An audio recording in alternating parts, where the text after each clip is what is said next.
இயேசு கிறிஸ்துவ அப்போஸ்தல நாட்களில் ஏற்றுக்கொண்டாங்க. ஏற்றுக்கொண்ட பிறகு ரோமர்கள் ஏற்றுக்கொண்டாங்க, அவங்க மதத்தை உள்ளே கொண்டு வந்தாங்க. கிரேக்கர்கள் ஏற்றுக்கொண்டாங்க, மதத்தை உள்ளே கொண்டு வந்தாங்க.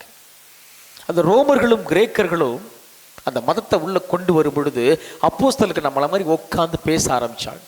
இந்த சபைக்கு ஒரு ஆலோசனை கொடுத்தாங்க. புற மதத்திலிருந்து வந்து இயேசுவை ஏற்றுக்கொண்டவங்களை வருத்தப்படுத்தாதீங்க. 2 காரியங்கள் அவங்களுக்கு சொல்லி கொடுங்க. ஒன்று, மூச்சு அடைச்சு செத்து போனதை மட்டும் திங்க வேண்டாம். ரோமர்கள் நிறைய கடவுள் வச்சிருந்தாங்க. 2வது, கடவுள் இதுதான் சொல்லி உருவத்தை செஞ்சு வழிபட வேண்டாம். நிறைய அவங்க பக்திக்கு நிறைய வச்சிருந்தாங்க.